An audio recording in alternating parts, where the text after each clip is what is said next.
நண்பர்களே, ஒரு ஆக்ஷன் சீனை பார்த்துட்டு இருக்கிறோம். ஹீரோ ஒருத்தர் அடிக்கிறாரு. ஒரு பஞ்சு, ஒரு கிக்கு, ஒரு நைஃப் அட்டாக்கு, ஒரு கன் ஷாட்டு எல்லாமே சுத்துட்டு இருக்கிறாங்க படத்தில். ஆனால் ஒரு படத்தில் இது மட்டுமே பார்த்துட்டு இருந்தா சரி.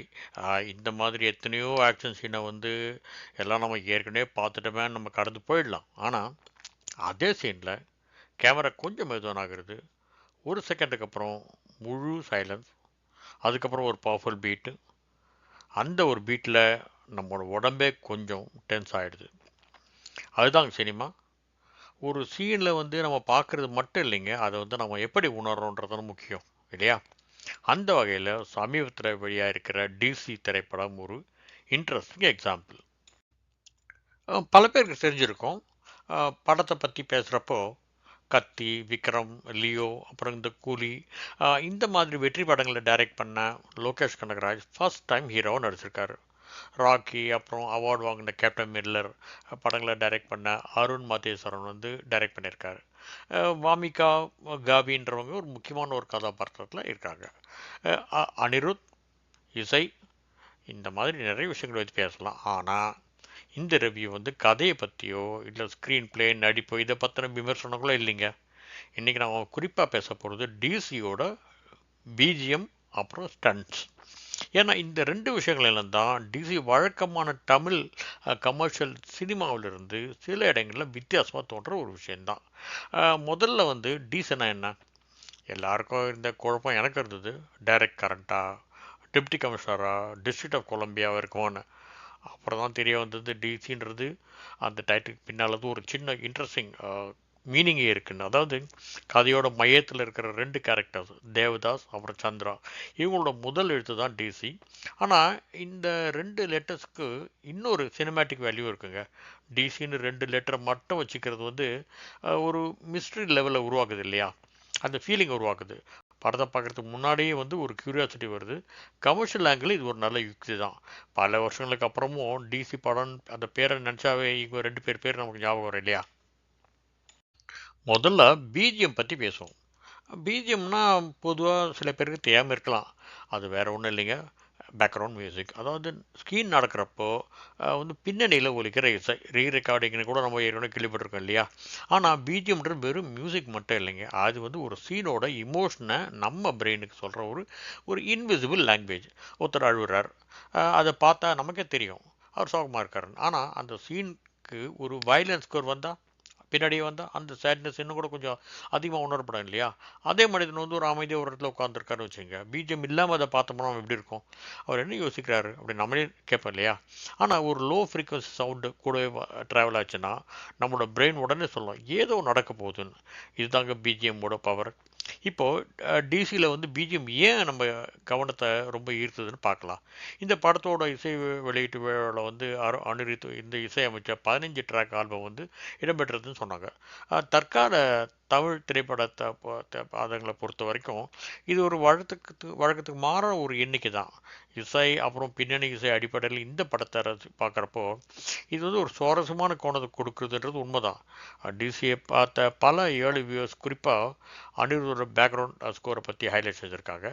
நான் பார்த்த வரைக்கும் பிஜிஎம் மட்டும் இல்லாமல் சவுண்ட் எடிட்டிங்கும் ரொம்ப நல்லா இருந்த மாதிரி தெரிஞ்சிச்சுங்க. பிஜிஎம் தான் வந்து சீனில் லீட் பண்ணுதான்றது படத்தில் சில மொமெண்ட்ஸில் வந்து சிம்பிளாக ஒரு மியூசிக் பேக்ரவுண்ட் மட்டுமே இருக்கலைங்க, அது சீனோட டென்ஷனையும் பில்டப் பண்ணுது. ஒரு கேரக்டர் நடக்கிறார் அவ்வளோதான், ஆனால் மியூசிக் வந்து அவர் இப்போ என்ன பண்ண போகிறன்ற ஒரு எதிர்பார்ப்பை உருவாக்குது. அதாவது ஆக்ஷன் நடக்கிறதுக்கு முன்னாடியே இந்த பிஜிஎம் வந்து இந்த ஆக்ஷனை உருவாக்குது. இதுதான் டிசியில் இருக்கிற ஒரு பெரிய டிஃப்ரென்ஸுங்க. ஆனால் ஒரு முக்கியமான விஷயம் சைலன்ஸ். இங்கே தாங்க சினிமா இன்னும் இன்ட்ரெஸ்டிங் ஆகுது. பிஜிஎம்னா எப்போவுமே லவுட் மியூசிக்குன்னு பல பேர் நினைக்கலாம். சில நேரங்களில் பிஜிஎம் இல்லாததும் கூட சிறந்த பிஜிஎம் தான். அதாவது வந்து இமேஜின் பண்ணி பாருங்கள், ஒரு கேரக்டர் வந்து ஒரு டேஞ்சரஸ் சுச்சுவேஷனில் இருக்கான்னு வச்சுங்க, பின்னாடியில் மியூசிக்கே இல்லை, டயலாக் இல்லை, ஒரு சின்ன சில ஃபுட் ஸ்டெப்ஸ் மட்டும் இருக்குது, ப்ரீத்திங் சவுண்டு, இல்லை ஒரு ஆப்ஜெக்டோட சத்தம். இப்போ நம்முடைய மனம் என்ன சொல்லுது, பிரெயின் என்ன செய்யுது, நாம் வந்து அந்த சைலன்ஸை ஃபீல் பண்ண ஆரம்பிக்கிறோம். இப்போ என்ன நடக்க போகுது அதுதாங்க சஸ்பென்ஸ்.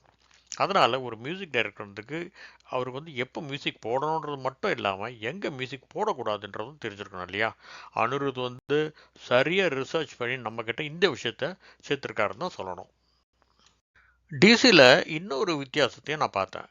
இதனோட ஸ்டேஜிங்கில் ஹீரோ எவ்வளவு பவர்ஃபுல்னு காட்டுறத விட அவர் வந்து என்ன அப்புறம் ஏன் செய்கிறாருன்றத நாம் உணரணும் அப்படின்ற அந்த அணுகுமுறை சில சீக்கிரம் நல்லாவே தெரியுது. இது வந்து அருணோட ஃபில்ம் மேக்கிங் ஸ்டைலில் ரொம்ப பொருத்தமாக அமைஞ்சிருக்கு. ஆக்ஷன்றது வெறும் கொரியோகிராஃபி மட்டும் இல்லைங்க, அது வந்து கேரக்டரை வெளிப்படுத்துகிற ஒரு மொழின்னு தான் சொல்லணும். ஒரு மனுஷன் வந்து எப்படி அடிக்கிறார், எவ்வளோ எவ்வளோ நேரம் தயங்குறார், எப்போது கோவப்படுறாரு, எப்போ ஒரு கண்ட்ரோல் இழுக்கிறாரு, எப்போ நிற்கிறாரு, இதையெல்லாம் வந்து நம்ம கேரக்டரைசேஷன் சொல்கிறோம். ஆனால் இதை வந்து தாஸோட டீம் கிட்ட நம்ம நல்லா பார்க்க முடியுதுங்க.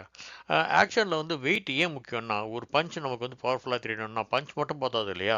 நாம் நம்ம தான் பார்க்குறோமே, முன்னால் இருந்த அளவு இல்லாத அளவுக்கு கேங்ஸ்டர்ஸ் படங்க இப்போ வரிசையாக வந்துட்டு தான் இருக்குது. அதனால் ஸ்டண்ட்டுன்றது நமக்கு ஒன்றும் புதுசு இல்லைங்க. ஆனால் இந்த படத்தில் வந்து ஸ்டண்ட்டை பார்த்தோம்னா புது ஸ்டைலில் எடுத்திருக்காங்க. எல்லாமே அடிதடி தான். படம் முழுக்க ஒரு பஞ்சு, அப்புறம் ஒரு பாடி மூமெண்ட், இம்பேக்ட் சவுண்ட், அப்புறம் gun shot, camera reaction, actor reaction, music editing எல்லாமே நடக்குது. இங்கே தாங்க பிஜிஎம் ப்ளஸ் ஸ்டண்ட் அந்த கூட்டணி வருது. ஒரு ஆக்ஷன் சீக்வன்ஸ், ஹீரோ வந்து எதிரியை பார்க்குறாரு, ஒரு செகண்ட் சைலன்ஸ், ஹீரோ நகர்றாரு, ஒரு லோ பீட், அவர் பக்கத்தில் போகிறாரு, பீட் கொஞ்சம் அதிகரிக்குது, அப்புறம் வந்து ஒரு பஞ்சு, மியூசிக் ஸ்டாப் ஆகுது, மறுபடியும் ஒரு பஞ்சு, மியூசிக் மறுபடியும் வருது. இது வந்து ரேண்டமாக இல்லாமல் எல்லாமே வந்து ஒரே ரிதமாக வேலை செய்கிறதுனால நாம் அந்த ஆக்ஷனை மட்டும் பார்க்கலைங்க, நாம் வந்து ஒரு மியூசிக்கல் பெர்ஃபார்மன்ஸ் போல தான் அதை எக்ஸ்பீரியன்ஸ் பண்ணுறோம். இதெல்லாம் ஒன்றா ஒரு கேஷுவலாக சேர்றப்போ நமக்கு வந்து ஒரு விஷுவல் ட்ரீட்டாக இருக்குங்க இந்த படத்தில். இதுதான் இந்த படத்துக்கு ஒரு ஹைலைட்னு கூட சொல்லலாம். ஆனால் படம் முழுக்க இதையே பார்த்துட்டு இருக்க முடியுமா என்ன? இடையிடையே சில ரொமான்ஸ் காட்சிகள் வந்தாலும், வயலன்ஸ் அதிகமாக இருக்கிற நீண்ட நேர சண்டை காட்சிகள் இருக்கு இல்லையா? அதில் பல இடங்களில் இதை தவிர்த்துருக்கலாம். டிசியில் வந்து லோகேஷ் கனகராஜ் ஒரு டைரக்டராக இருந்து ஆக்டராக மாறி இருக்கிறது வந்து இந்த இன்ட்ரொடக்ஷனுக்கு வேற ஒரு க்யூரியாசிட்டி கொடுக்குது. அவர் இது வரைக்கும் கேமராவுக்கு பின்னால் இருந்தவர், இப்போது கேமரா அவரை ஃபாலோ செஞ்சுருக்கு. ஆனால் நம்ம இந்த கேரக்டர் மட்டும் பார்க்கலைங்க, ஒரு ஃபிலிம் டைரக்டர் ஆக்டராக ஸ்க்ரீனில் எப்படி இருக்கிறான்றதையும் நம்ம கவனிக்கிறோம் இல்லையா? கிட்டத்தட்ட எல்லா ஃப்ரேம்லேயும் வந்து லோகேஷ் வந்தாலும் கூட டயலாக்ஸும் கொஞ்சம் கம்மி தான். ஆனால் நடிக்கிறதுக்கான ஒரு ஸ்கோப் இந்த படத்தில் அவ்வளவா இல்லை, சில காட்சிகளை தவிர. அதனால் வரும் காலங்களில் வந்து அவர் ஒரு மாறுபட்ட ரோலில் எப்படி எடுபடுவார்ன்றது நம்மளால் யூகிக்க முடியுமான்றதும் ஒரு சந்தேகம் தான். இந்த படத்தில் கேமராவும் ஒரு கேரக்டர் தான். ஆக்ஷன் சீனில் வந்து கேமரா வெறும் அப்சர்வர் மட்டும் இல்லை, கேமரா ஓடினா நம்மள ஓடுறோம், கேமரா ஷேக் ஆனால் நமக்கும் இன்ஸ்டபிலிட்டி ஃபீல் ஆகுது. கேமரா க்ளோஸ்அப்பில் போனால் கேரக்டரோட அந்த ஃபியர் கிடைக்குது, ஆங்கர் நமக்கு நெருக்கமாகிடுது. அதனால் ஸ்டண்ட்டு, கேமரா, சவுண்ட் எல்லாமே சேர்ந்து ஒரு புது அனுபவத்தை கொடுக்குதுங்க இந்த படத்தில். அடுத்த முறை டிசியில் வந்து உங்களுக்கு பிடிச்ச ஆக்ஷன் சீன் இல்லை வந்து ஒரு இமோஷனல் சீன் அது ஏதாவது ஒன்று கவனித்து பாருங்கள். அந்த சீனில் ஹீரோ இல்லை மற்றவங்க என்ன செஞ்சாங்கன்னு மட்டும் பார்க்காம இந்த 4 கேள்விகளுக்கு நீங்கள் கேட்டுங்க.